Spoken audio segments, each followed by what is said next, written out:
Hi friends, ನಿಮಗೋಸ್ಕರ ಮತ್ತೊಂದು ವಿಡಿಯೋನ ತಗೊಂಡು ಬಂದಿದ್ದೀನಿ. ಹೇಗಿದೆ ಅಂತ ನೋಡ್ಕೊಂಡು ಬರೋಣ ಬನ್ನಿ.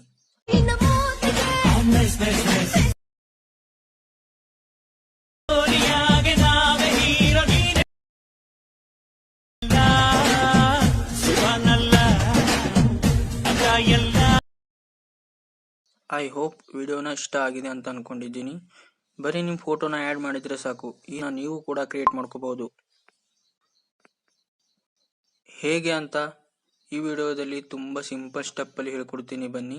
ಈ ವಿಡಿಯೋನ ನೀವು ಸ್ಕಿಪ್ ಮಾಡೋದನ್ನೇ ಕೊನೆವರೆಗೂ ನೋಡಿ. ಲೈಕ್ ಮಾಡಿ, ಸಪೋರ್ಟ್ ಮಾಡಿ. ನೀವೇನಾದರೂ ಈ ಚಾನಲ್ಗೆ ಹೊಸದಾಗಿ ಬಂದಿದ್ರೆ ಈ ಚಾನಲ್ನ ಈಗಲೇ ಸಬ್ಸ್ಕ್ರೈಬ್ ಮಾಡ್ಕೊಳ್ಳಿ. ಹಾಗೆ ನೋಟಿಫಿಕೇಶನ್ ಆಲ್ ಮೇಲೆ ಕ್ಲಿಕ್ ಮಾಡ್ಕೊಳ್ಳಿ. ಈ ತರ ವಿಡಿಯೋ ಮಾಡುವುದಕ್ಕೆ ನಿಮ್ಮ ಹತ್ರ ಇರಬೇಕಾದ ಮಟೀರಿಯಲ್ಗಳೇನೆಂದರೆ, ಮೊದಲು ನಿಮ್ಮ ಹತ್ರ ಅಲೈಟ್ ಮೋಷನ್ ಅನ್ನೋ ಅಪ್ಲಿಕೇಶನ್ ಇರಬೇಕು. ಎರಡನೇದು ಪ್ರಾಜೆಕ್ಟ್ XML ಫೈಲ್. ಇದನ್ನ ನಾನು ನಿಮಗೆ ಕೊಡ್ತೀನಿ, ನೀವು ಇದನ್ನ ಈಸಿಯಾಗಿ ಡೌನ್ಲೋಡ್ ಮಾಡ್ಕೋಬಹುದು. ಹೇಗೆ ಅಂತ ಮುಂದೆ ಹೇಳ್ತೀನಿ. ಅಲೈಟ್ ಮೋಷನ್ ಅಪ್ಲಿಕೇಶನ್ ಓಪನ್ ಮಾಡಿಕೊಂಡು ಟೆಂಪ್ಲೇಟ್ ನ ಸೆಲೆಕ್ಟ್ ಮಾಡಿ ಅಪ್ಲೋಡ್ XML ಫೈಲ್ ಅಂತ ಇರುತ್ತೆ. ನಾನು ಕೊಡೋ XML ಫೈಲ್ ನ ಇದರಲ್ಲಿ ಅಪ್ಲೋಡ್ ಮಾಡಬೇಕು. ಫೈಲ್ ಈ ತರ ಓಪನ್ ಆಗುತ್ತೆ. ಪ್ಲೇ ಮಾಡಿ ನೋಡಿದ್ರೆ ಈ ತರ ಪ್ಲೇ ಆಗುತ್ತೆ. ನೆಕ್ಸ್ಟ್ ಇದರಲ್ಲಿ ಫೋಟೋನ ಚೇಂಜಸ್ ಮಾಡಬೇಕಾಗುತ್ತೆ. ಮುಂದೆ ಹೋದ್ರೆ ಒಂದು ಲೇಯರ್ ಇರುತ್ತೆ, ಅದ್ರ ಮೇಲೆ ಕ್ಲಿಕ್ ಮಾಡಿ ಕಲರ್ ಅಂಡ್ ಫೈಲ್ ಅಂತ ಒಂದು ಆಪ್ಷನ್ ಇರುತ್ತೆ. ಅದನ್ನ ಸೆಲೆಕ್ಟ್ ಮಾಡ್ಕೊಂಡು ಈ ಆಪ್ಷನ್ ಮೇಲೆ ಕ್ಲಿಕ್ ಮಾಡಿ ಯಾವ ಫೋಟೋನ ಆಡ್ ಮಾಡಬೇಕು ಅದನ್ನ ಸೆಲೆಕ್ಟ್ ಮಾಡ್ಕೊಳ್ಳಿ. ಇನ್ನು ಎರಡನೇ ಫೋಟೋನ ಚೇಂಜಸ್ ಮಾಡೋದಕ್ಕೆ ಮೇಲ್ಗಡೆ ಫಸ್ಟ್ ಲೇಯರ್ ಸಿಗುತ್ತೆ. ಸೇಮ್ ಅದೇ ತರ ಕಲರ್ ಅಂಡ್ ಫೈಲ್ ಮೇಲೆ ಕ್ಲಿಕ್ ಮಾಡಿಕೊಂಡು ಒಂದು ಫೋಟೋನ ಆಡ್ ಮಾಡಿದ್ರೆ ಸಾಕು. ಈ ತರ 3D ಎಡಿಟ್ ಆಗುತ್ತೆ. ನಿಮ್ಗೆ ಏನಾದ್ರು ಡೌಟ್ ಇದ್ರೆ ಕಮೆಂಟ್ ಮಾಡಿ ಕೇಳಿ, ರಿಪ್ಲೈ ಮಾಡ್ತೀನಿ.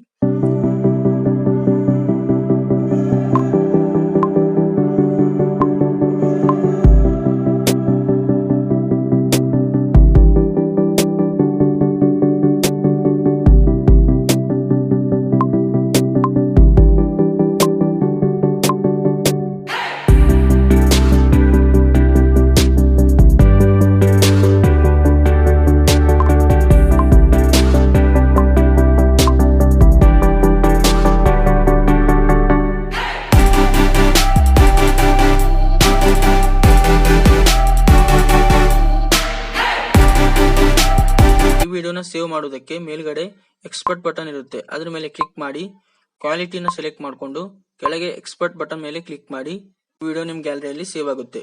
XML ಫೈಲ್ ಬೇಕು ಅಂದ್ರೆ ಡಿಸ್ಕ್ರಿಪ್ಷನ್ ಬಾಕ್ಸ್ ಅಲ್ಲಿ ಪ್ರಾಜೆಕ್ಟ್ ಲಿಂಕ್ ನ ಕೊಟ್ಟಿದ್ದೀನಿ, ಅಲ್ಲಿಂದ ನೀವು ಈಸಿಯಾಗಿ ಡೌನ್ಲೋಡ್ ಮಾಡ್ಕೋಬಹುದು. ಈ ವಿಡಿಯೋನ ಇಲ್ಲಿವರೆಗೆ ನೋಡಿದ್ರೆ ಅಂದ್ರೆ ಲೈಕ್ ಮಾಡಿ, ಸಪೋರ್ಟ್ ಮಾಡಿ, ಕಾಮೆಂಟ್ ಮಾಡೋದನ್ನ ಮರಿಬೇಡಿ. ಸಿಗೋಣ ಮತ್ತೆ ಮುಂದಿನ ವಿಡಿಯೋದಲ್ಲಿ.